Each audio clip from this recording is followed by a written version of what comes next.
Josué, hijo de Nun y siervo del Señor, murió a los 110 años de edad y lo enterraron en Timnat Sera. Estudiamos juntos Josué, capítulo 24.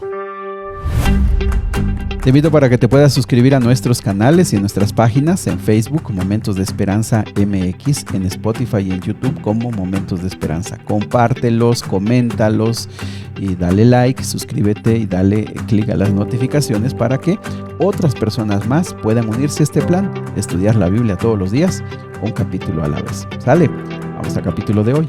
El capítulo de hoy realmente es extraordinario, un capítulo hermoso, lleno de muchas lecciones, pero sobre todo es como el cierre de un capítulo. Bueno, de hecho estamos cerrando el libro de Josué, que básicamente nos narró la conquista de Canaán. Eso es, en pocas palabras, Josué, la conquista de Canaán. Pero lo que llama mucho la atención es el versículo número 1, es que Josué convoca nuevamente, no es la misma reunión de ayer, esta es otra reunión, porque esta reunión es en preparación a la muerte de Josué. Llama a las tribus, a los líderes, a los jueces, a los oficiales y hace esta reunión en Siquem. Porque es muy valioso entender por qué la hace en Siquem. Porque Siquem fue la primera ciudad a la que llegó Abraham cuando venía de Ur de los Caldeos. Allí se le volvió a aparecer Jehová y le confirmó la promesa: te voy a hacer padre de naciones y esta tierra la van a heredar tus hijos. Mis amigos, 400 años y un poco más después, aquí vemos el cumplimiento de esa promesa. Josué fue escogido por Dios para ver lo que Moisés quiso ver, lo que los egipcios, los israelitas en Egipto quisieron ver, lo que Abraham, lo que Jacob, lo que Isaac quisieron ver y anhelaron en su corazón ver, Josué lo pudo ver en hecho realidad. Así que la reunión en Siquem es básicamente el cierre de un capítulo, básicamente decir, se cumplió, aquí está. Lo que tanto se anheló, lo estamos viviendo ahora. Muy bien, del versículo número 2 al versículo número 12 se hace un repaso de la historia, pero tiene unas lecciones bien, no escondidas, pero no están a la vista. ¿Por qué? Porque se hace una revisión de la historia. Josué empieza a contar cómo Abraham salió de Ur de los Caldeos y se dice cómo pasó la vida de Isaac, cómo vino Esaú, cómo estuvo Jacob también. Viene también el tema de Moisés, de Aarón, las plagas en Egipto, cómo salieron de Egipto, cruzaron por el Mar Rojo. El tema de los reyes de amorreos al oriente del Jordán, de Balac. También nos cuenta de Balaam, ¿te acuerdas? Del que quiso maldecir al pueblo de Dios, cómo cruzaron el Jordán, cómo llegaron a Jericó, cómo pelearon con todas las tribus que estaban ahí en Canaán. Pero hay dos datos importantes en este relato de la historia. En primer lugar, no se hace recuento de las faltas, de las fallas, de las equivocaciones del pueblo. La historia no dice, en tal fecha pecaron, ustedes se equivocaron, ustedes fallaron, no. Aquí Jehová les recuerda la historia desde el punto de vista, yo he estado con ustedes en los momentos difíciles, en los momentos desafiantes, yo he estado con ustedes. Y lo que quiere decir, mis amigos, es que Jehová les da un nuevo enfoque de la historia. Les dice, ustedes no pueden vivir con esas cargas de sus errores pasados, de sus equivocaciones, de esos pecados tan graves. No. Y mis amigos, es que eso hay que entenderlo nosotros. Cuando venimos a Cristo, debemos volver a hacer una evaluación de nuestra historia. Porque muchas veces nosotros nos victimizamos, muchas veces nosotros miramos nuestro pasado y cargamos con nuestras culpas, cargamos con nuestros errores. Y muchas veces la manera en la que entendemos nuestra historia o la manera en la que interpretamos nuestra historia nos afecta tanto en el presente que nos impide alcanzar lo que Dios quiere hacer con nosotros. Por eso en esta historia no hay errores, no hay defectos, no hay de que ustedes se equivocaron, no.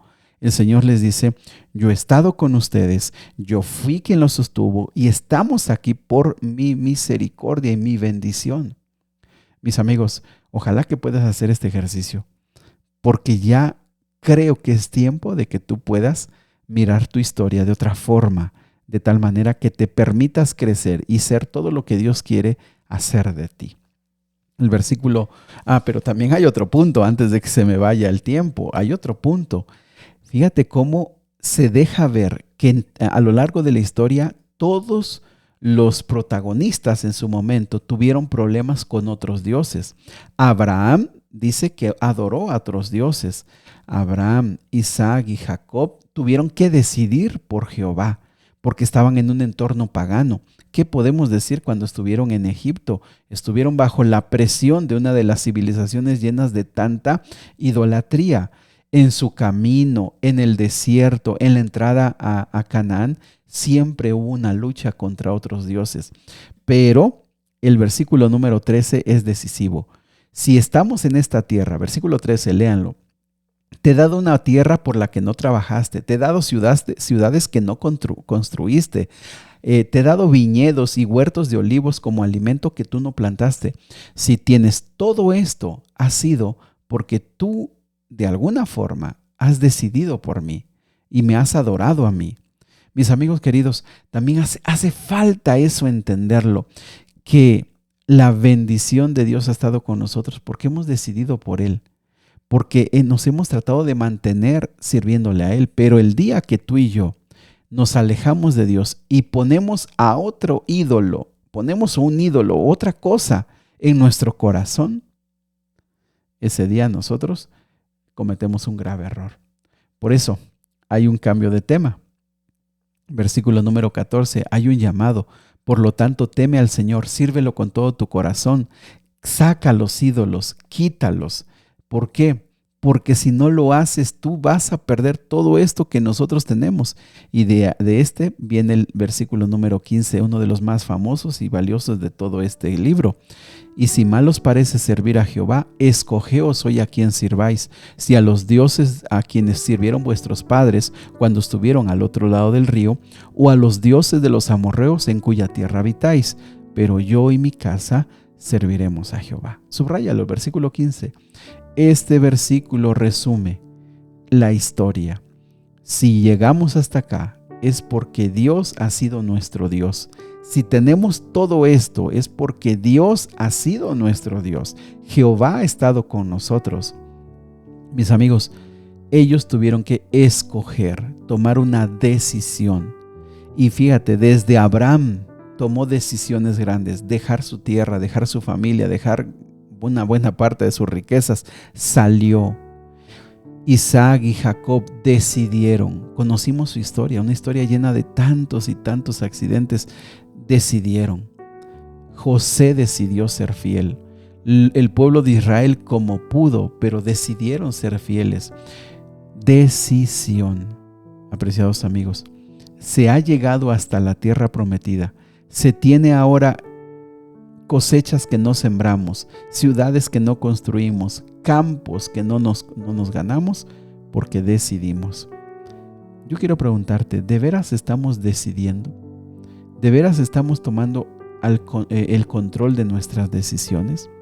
¿No te parece que muchas veces nos sentimos víctimas y decimos, pues yo estoy así porque no puedo hacer otra cosa, porque no puedo, otros deciden por mí?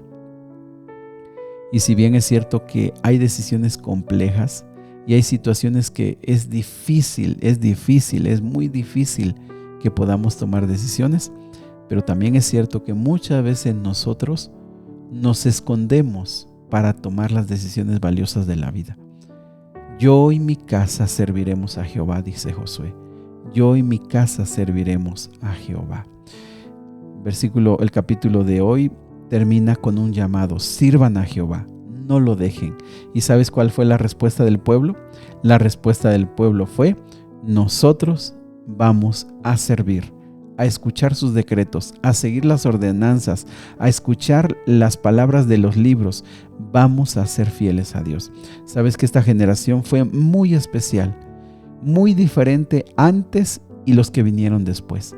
Esta generación fue una generación fiel. Tuvo errores, tuvo defectos, pero la generación de Josué fue fiel. ¿Sabes por qué? Porque se metieron a hacer lo que Dios quería. Se metieron a conquistar, se metieron a luchar, se metieron a pelear, se metieron a hacer lo que tenían que hacer. Esa generación fue fiel.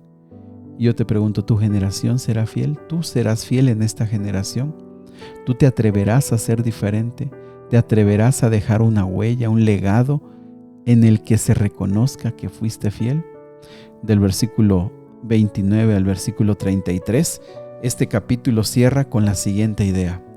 Los líderes de esta generación van a morir, están muriendo. Josué fue enterrado a los 110 años. Allí en su tierra, después de ver las grandezas de las promesas de Dios, murió. Pero no solamente murió él, también se enterraron los huesos de José, versículo 32, diciendo, como diciendo este capítulo, finalmente Josué quedó en la tierra prometida como se había soñado. Versículo 33, pero también murió Eleazar, el hijo de Aarón, el sacerdote. También murió a él. También él llegó a su final. Mis amigos, somos parte de una generación y generación de hijos fieles a Dios. Mientras nos ha tocado vivir ahora, seamos fieles. Mientras tenemos esta oportunidad, seamos fieles, porque Dios nos ha traído hasta aquí por su gracia y por su misericordia. Decide, toma el control de tus decisiones, toma el control de tu vida y ponla en las manos de Dios. Querido Padre, esta mañana nos ponemos en tus manos. Ayúdanos a ser como esta generación valiente, intrépida, que decide por ti, que decide por tu palabra, que decide amar, que decide obedecer, que decide entregarse a ti. Ayúdanos a ser valientes como estos hombres y estas mujeres que dejaron una huella porque conquistaron reinos, porque conquistaron naciones, porque a pesar del terrible temor y miedo que pudieron haber sentido, se atrevieron a levantarse en tus manos y a seguir adelante con tu poder y tu gracia. Señor, al despedir y al terminar este libro, nos quedamos con este desafío. Ayúdanos a ser intrépidos también, ayúdanos a levantarnos, ayúdanos a hacer cosas nuevas, ayúdanos a hacer algo diferente, ayúdanos a ver nuestra historia de otra forma, a dejar de victimizarnos, a dejar de pensar que no tenemos oportunidades, a dejar de creer que tú no tienes nada para nosotros. Señor, que la historia de estos hombres nos ayuden a levantarnos de aquello que tú quieres que dejemos atrás. Te lo pedimos, Señor, en el nombre de Jesús. Amén. Que Dios te bendiga. Sigue orando. Abre tu corazón al Señor. El Señor quiere escucharte.